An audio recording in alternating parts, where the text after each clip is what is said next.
This video will contain spoilers from the off, so remember, you've been warned. Can you believe it? Succession has come to an end, and what an ending it was. We are nothing. A line that Roman uttered during the final third of the episode, which pretty much summed up the endgame for all of the siblings and the harsh reality of the situation that they spent all season thinking about. They are just not serious people like their father said, and they'll never be like Logan Roy no matter how hard they try. This perfectly crafted finale showed us betrayal, reconciliation, togetherness, going back to your childhood, and an ending that left an empty feeling in my stomach, but in the most poetic way possible. So with that, let's recap, break down, and explain all that there was to take away from this episode. So let's get into it. Here is Succession Season 4 Episode 10, Ending Explained. Just to let you know, this video will contain spoilers. The ending for this show was so well suited to Succession. The very idea that there was a sense of resolution on the very thing that had been at the center of it, but knowing that the characters' lives were going to be continuing on and really making the space for that showed just how bleak it was for the siblings. This was the last-ditch attempt at being able to hold onto the company, and for Kendall to wear the crown and be the person that his father said that he would never be. This episode was kind of like Kendall's episode, and that's exactly why we saw it play out the way that it did, because it's not just about him, despite him thinking that it is. I'll break this video down by the ending for each of the characters. Kendall. Jeremy Strong did such a great job as Kendall in this episode. We saw that Kendall was on the back foot following it looking as though Matsson had more of the vote from the board members and he was going to be able to get the acquisition pushed through. So with Roman off with his mother, Kendall was sailing the ship on his own, and it was a sinking one. It wasn't until Greg called him and informed him that Matsson had spoken with Tom about being his US CEO and moving away from Shiv that the tables turned, and it started to go in his favor, as it meant that he managed to get Shiv on side. We saw some really great dynamic play between all of the siblings in this episode, and none more than when we saw them acting like children in the kitchen of their mother's house, showing that deep down underneath all of the fronts that they had put on and the disagreements that they had over the years, they are siblings and were once three children that would have played together and joked around like we saw taking place in this episode. Even though this was a deal for the siblings and one that would allow them to keep a hold of Waystar, it was very much one that Kendall wanted for himself, and he viewed it as that, as it was all him. He would be the CEO and Roman would end up in charge of socials, or at least something like that. So it showed a wide gap in terms of responsibility and the way that he viewed his other siblings. He thought that he was the right man for the job, and with him being sat in Logan's chair, feet on table, it was already starting to go to his head. And I think that was definitely something that Shiv noticed, which was what ultimately meant that she ended up pulling out and not giving her vote, meaning that she was not in favor for them taking over, which meant that he missed out by one vote, 7-6. The desperation that Kendall had in order for Shiv to make the vote and secure the hold of the company was something that you could see was at the core of Kendall and was his life's dream. As he even mentioned, his father said to him when he was 7 that he was going to take over the reign, so it made sense as to why it quite literally was the center of his world. It's what he always dreamed of and believed he deserved. With Kendall previously mentioning that all three siblings needed to be stood there in solidarity for appearance purposes, and with Kendall having a complete and utter breakdown, it went against exactly what he said and showed the divide that was there. The passion, emotion, and desire got the better of him, but it was too late. With Kendall missing out on retaining Waystar, we saw him get in an elevator, and with Colin following suit behind him, that was the only resemblance that he had of his father that he embodied, nothing else. Kendall was not a killer, just like his father said, but in one respect, he kind of was. It was a bleak ending for the character, and with the understanding that his life was going to continue on, you could tell that the center of his world had been crushed. Nobody wanted this more than Kendall, and nobody felt the pain more than him too. With the sound of the water gushing around being at the forefront as the show closed off, allowing us to hear what Kendall was hearing, could it be the haunting reminder of what happened with the waiter in Season 1 still on his mind? It could well be. Roman. We picked up with Roman following what happened at the end of the penultimate episode. He had cuts on his face due to battling with the protesters, and he was with his mother, showing the type of character that he was. With his mother saying that she was looking after him and him reiterating that she wasn't, it showed us that he was definitely the delicate one out of the three, and he was almost hiding away from everything that was going on, especially with things not going his way.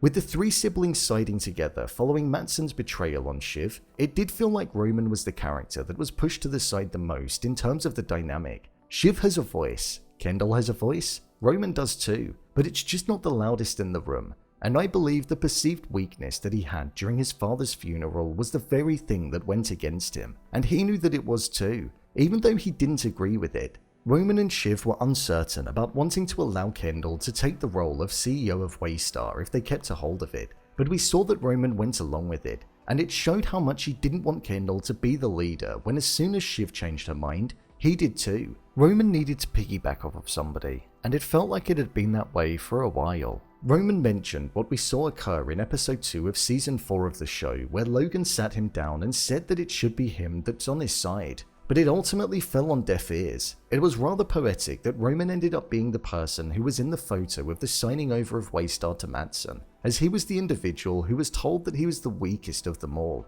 Logan's death was something that was still on his mind, and there was a very human moment between the three siblings when they were sitting down watching their father on screen. Roman was in pieces, showing just how much he did miss his father, but we also saw Shiv smiling and remembering her father fondly. And also, Kendall having a tear going down his eye, the last moment of togetherness that was there for the siblings. As much as Roman wanted to be like his father and take over the company like he felt as though his father wanted him to, he was never going to be able to as long as Kendall was there, and I think he soon realized that. With Roman ending up in a bar, smiling as he looked down upon a drink, I think it showed that he was the least scarred by what had occurred. He could continue on with his life and be fine.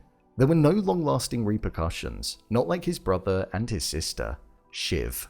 Shiv was a yo-yo in this final episode, and you can understand why. Her head was all over the place. With the media painting it out as though Shiv had Matsson on strings like a puppet, it was clear to see that it was something that he didn't like, despite saying that he was fine with it. Shiv was too much for Matsson. He wanted somebody as US CEO who he could control and would just be the face of the company, a Tom. And that's exactly what caused Shiv's downfall. She wanted it too much, but not enough to allow her brother to have to be in control. I feel Shiv was still hurt by the fact that Kendall and Roman betrayed her by looking to take the crown and pushing her to the side, and she felt as though the same thing would happen again. She was undermined in the room of the board members when Kendall mentioned about how both himself and Roman secured the deal, when in reality they didn't, and also seeing how Kendall changed the moment that he was sat in Logan's chair. And she realized that he would do the same again, and he'd also do a bad job at it. She didn't feel as though Kendall would be good enough, which was why we ultimately saw her walk out of the vote when it got to her turn. There were truths said in the scene in the conference room which caused such a great divide between the siblings. She mentioned how Kendall thought that he was the most important person out of the three of them, and she didn't think that he'd be good at the job. Her adamance in just saying no to Kendall, laughing at him and rolling her eyes, showed what she truly thought of him, and that she couldn't stomach him in the slightest. The final time that we saw Shiv was when she got in a car with Tom at the end, and we saw no words being spoken, but Tom reached out his hand and she placed hers into it. A sense of emptiness was there, and the harsh realization that she had lost a lot in this process, just like Kendall. There was a marriage that she was in, with a baby on the way, with a person that had shared so much toxicity with. Like what she said at the start when she was with Tom, once you've said and done the worst things, you're free. So maybe she finally was, although I feel a sense of emotional entrapment and that she just couldn't bring herself to leave being present. Tom. Well, who'd have thought it? Tom as CEO. Many people thought Greg, and there was a part of me that was edging towards it, but no. Tom spent the entirety of the season being worried about his position, when in the end, he was the chosen one, over his own wife. Tom does make the perfect US face for the CEO for Matsson, because Tom can just Tom Matsson like he did Logan, be a silent voice and a face, a replaceable suit that is loyal and will just do as he's told. This was Tom's dream and it finally happened, although it was on the cusp of being ruined due to Greg betraying him and revealing that Matsson was thinking about replacing Shiv to Kendall, something which was found out and reached its climax in the bathroom where both Tom and Greg fought one another. In the end, Tom reigned supreme and became the true successor, a moment that I didn't expect, but I think it is rather fitting for the character. Greg. Oh man. Greg, you almost had it, but you Gregged it. He wanted full quad squad, but it just wasn't meant to be. Greg was the catalyst for the events that unfolded in the season finale, so he did hold some importance to the developing plot and the twist that occurred with Shiv changing sides back to the siblings, but he ended up being viewed as a snake and working in a company where people perceived him as that. We know he's on over 200k, but with that behavior and with Tom looking like he's going to be keeping him as an assistant, I wonder if he will get that dramatic pay cut that was mentioned. Tom wouldn't be able to get another Greg, and I think he knew that. Overall review.